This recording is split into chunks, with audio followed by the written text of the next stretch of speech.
2026년 4월 1일, 한 회사가 조용히 서류 한 장을 제출합니다.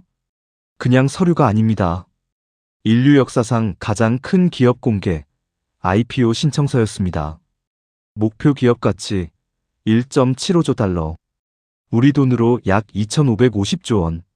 사우디 아람코가 2019년에 세운 역대 최대 IPO 기록, 약 290억 달러. 그 2.5배를 단번에 조달하겠다고 선언합니다. 이 회사 이름은 스페이스X. 로켓 3번 폭발시키고 파산 직전까지 갔던 그 회사가 지금은 지구 궤도를 도는 위성의 약 3분의 1을 혼자 운용하고 있습니다. 어떻게 된 일일까요? 스페이스X를 모르는 사람은 없습니다. 펠컨 9, 재사용 로켓, 일론 머스크. 하지만 오늘 이 영상에서 제가 드리고 싶은 건 그 이야기가 아닙니다.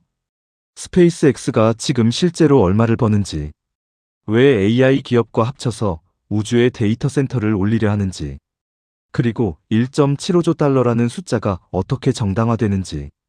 이 영상이 끝나면 여러분이 알고 있던 스페이스X와 완전히 다른 그림이 보이기 시작할 겁니다. 구독과 좋아요 부탁드립니다. 여러분의 구독이 저에게 큰 힘이 됩니다. 그럼 이제 시작합니다.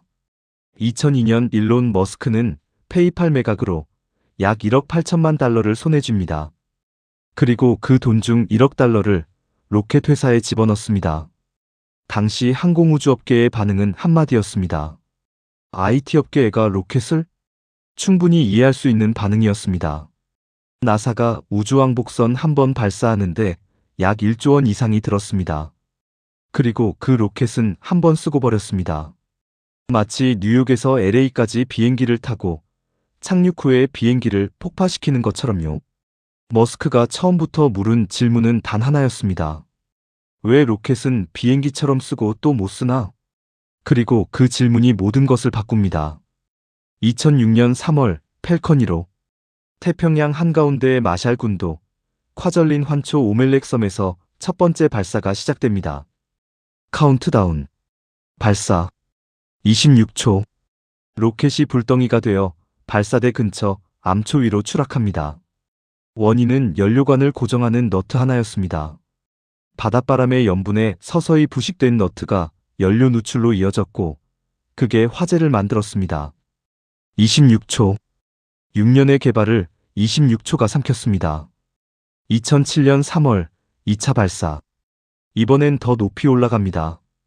대기권을 벗어날 기세로 솟구칩니다. 하지만 1단이 연소를 마치고 2단과 분리되는 순간 예상보다 빠르게 회전하던 1단이 2단의 엔진을 충격합니다. 2단이 충돌. 로켓은 또다시 추락합니다. 두 번째 실패. 이해의 머스크의 개인 생활도 흔들리기 시작합니다. 그리고 2008년 8월 3일. 세 번째 발사. 이번엔 1단이 완벽하게 연소합니다. 높이, 더 높이. 하지만 1단이 연소를 멈추는 그 순간 엔진의 잔여 추력이 0이 되는데 예상보다 조금 더 걸립니다. 그 찰나의 시간 동안 분리된 1단이 2단을 다시 들이받습니다. 세 번째 실패. 발사 통제실이 조용해집니다. 어떤 엔지니어는 바닥을 봅니다. 어떤 엔지니어는 눈물을 흘립니다. 그리고 모두가 알고 있었습니다. 돈이 거의 없다는 것을, 이번이 마지막이 될 수도 있다는 것을. 머스크가 마이크 앞에 섭니다. 스페이스X는 계속합니다. 이 결과가 나를 낙담시키지 않습니다. 절대로. 직원들은 반신반의합니다. 하지만 함께 남기로 합니다. 2008년 9월 28일. 마지막 기회. 이 로켓이 실패하면 회사는 끝입니다. 카운트다운. 3, 2, 1. 점화. 펠컨 1호가 하늘로 솟구칩니다. 10초. 30초. 1분. 1단과 2단이 분리됩니다. 성공. 2단 엔진이 켜집니다. 성공. 궤도 진입. 성공. 통제실이 폭발합니다. 엔지니어들이 서로를 껴안습니다. 눈물을 흘리는 사람도 있습니다. 6년을 갈아 넣은 사람들의 고함 소리가 태평양 한가운데 섬을 울립니다. 민간 기업이 자체 개발한 액체 연료 로켓으로 지구 궤도에 진입한 역사상 최초의 사례. 그리고 2달 뒤인 2008년 12월 나사가 계약서를 들고 옵니다. ISS에 화물을 보내는 12회의 보급 임무 계약. 금액 16억 달러. 이 계약이 스페이스X를 살립니다. 나사 계약 이후 스페이스X는 달라집니다. 2010년 6월 팰컨 9 첫 발사 성공. 더 크고 더 강력하고 더 안정적인 로켓. 2012년 10월 드래곤 캡슐이 국제우주정거장 ISS에 도킹합니다. 민간 우주선이 ISS에 화물을 배달한 역사상 첫 번째 순간이었습니다. 하지만 진짜 전환점은 2015년 12월 21일에 옵니다. 팰컨 9을 쏘아 올린 지 10분 만에 일단 로켓이 발사대 위에 수직으로 착륙합니다. 항공우주 전문가들이 입을 다물지 못합니다. 저게 진짜인가? 진짜였습니다. 그리고 이 장면 하나가 우주 산업의 경제학을 통째로 바꿉니다. 쏘아 올린 로켓이 스스로 돌아와 다시 쓸 수 있게 되는 것. 머스크가 2002년부터 꿈꿔온 바로 그것. 이후 스페이스X는 재사용 기록을 계속 경신합니다. 처음엔 10번이면 충분하다고 했습니다. 그 다음엔 20번까지 쓸 수 있다고 했습니다. 그리고 2026년 2월 B1067이라는 부스터 하나가 34번째 발사와 착륙을 완수합니다. 같은 로켓을 34번. 항공기 한 대의 평균 수명이 약 20년이라는 걸 생각하면 이건 단순한 기술이 아닙니다. 우주 산업의 패러다임이 완전히 바뀐 겁니다. 그 결과 발사 비용은 이전 대비 약 10분의 1 수준으로 내려갑니다. 그리고 그 효율이 숫자로 나타납니다. 2025년 스페이스X는 팰컨 9로만 단 한 해에 165번의 발사를 성공시킵니다. 주 3번 꼴. 페이로드 전달 성공률은 100%.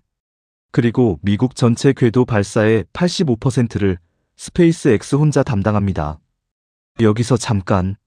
로켓 발사만으로 스페이스X가 이렇게 컸을까요? 아닙니다. 진짜 돈은 스타링크에서 나옵니다. 스페이스X가 궤도에 올린 스타링크 위성. 2026년 5월 현재 약 1280기. 지구 전체에서 작동 중인 위성의 약 3분의 2가 스페이스X 것입니다. 3개 중 2개가 스페이스X. 다음으로 많은 위성을 보유한 유럽의 원액, 고작 654기입니다.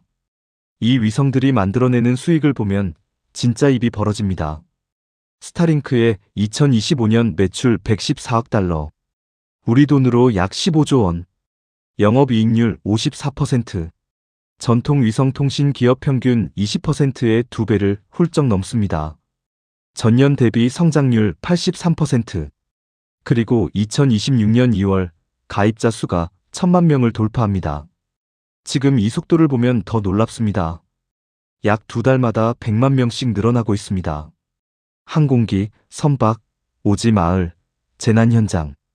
심지어 미 국방부의 군사통신 네트워크도 스타링크 없이는 돌아가지 않습니다. 스페이스X 전체 매출에서 스타링크가 차지하는 비중은 약 70%. 스타링크의 수익이 스타쉽 개발비를 대고 있습니다. 돈이 돈을 낳고 그 돈이 다시 우주로 날아갑니다. 하지만 머스크가 진짜 원하는 건 스타링크의 수익이 아닙니다. 그건 자금 조달 수단일 뿐입니다. 진짜 목표는 스타쉽입니다. 현재 운용 중인 스타쉽 블록 2, 높이 124m, 슈퍼헤비 부스터 추력 약 7,590톤, 인류가 만든 가장 크고 강력한 로켓, 팰컨 9이 22톤의 화물을 궤도에 올린다면 스타쉽 블록 2는 설계 목표 기준 최대 150톤을 한 번에 실어 나를 수 있습니다. 국제우주정거장 ISS 전체 무게가 약 420톤이라는 걸 생각해보면 스타쉽 3번이면 ISS를 통째로 다시 지을 수 있는 겁니다. 그리고 2024년 10월 13일 스페이스X는 또 한 번 세상을 뒤집습니다. 124m짜리 슈퍼헤비 부스터가 발사 후 7분 만에 귀환하더니 발사탑의 거대한 기계 팔 이른바 젓가락에 정확히 낚아채집니다. CGI가 아닙니다. 실제 영상입니다. 공중에 떠있는 124m짜리 쇳덩어리를 기계 팔로 잡아챈 겁니다.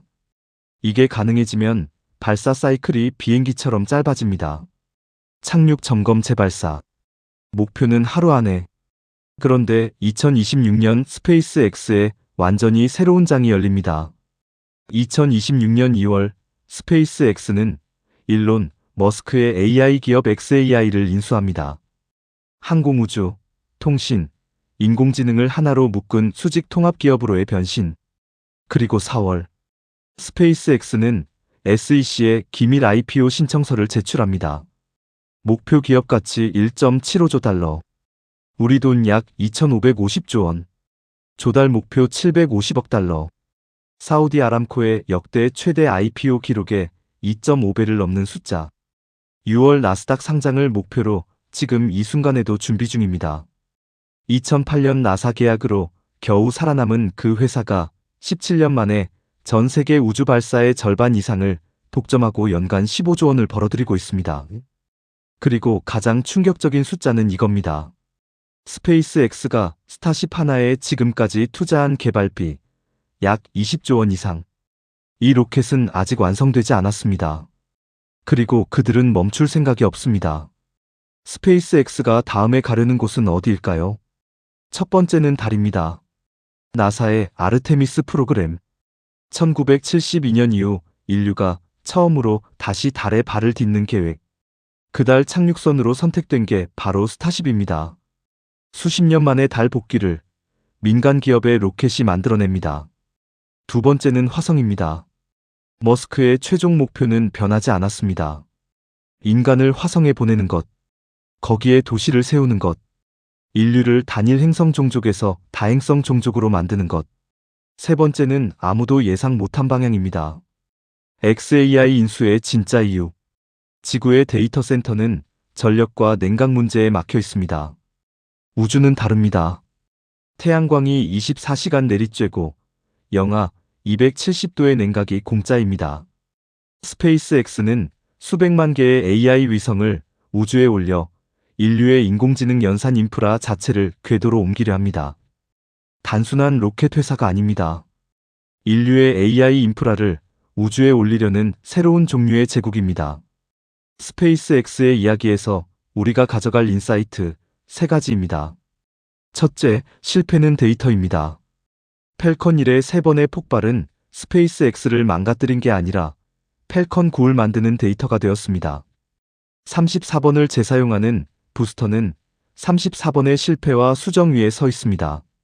실패를 두려워하는 게 아니라 실패에서 배우는 속도가 경쟁력입니다. 둘째, 왜를 바꾸면 어떻게가 달라집니다. 기존 로켓 기업들은 어떻게 더 잘 만들까를 물었습니다. 머스크는 달랐습니다. 왜 이렇게 비싸야 하나? 를 물었습니다. 질문이 달라지면 솔루션이 완전히 달라집니다. 셋째, 수익 구조가 꿈을 먹여 살립니다. 머스크는 화성을 꿈꿨지만 그 꿈을 위해 스타링크로 연간 15조 원을 버는 현실을 만들었습니다. 꿈과 비즈니스는 반대말이 아닙니다. 2008년 3번의 폭발 끝에 나사의 계약 한 장으로 살아남은 그 회사가 2026년 인류 역사상 가장 큰 IPO를 앞두고 있습니다. 궤도를 도는 위성의 3분의 2가 그들 것이고 달에 갈 로켓도 그들이 만들고 있습니다. 그리고 가장 큰 로켓은 아직 완성되지 않았습니다. 이 이야기의 가장 극적인 챕터는 아직 쓰이지 않았을지도 모릅니다. 거인의 발자국이었습니다. 다음 영상에서 또 만나겠습니다. 감사합니다.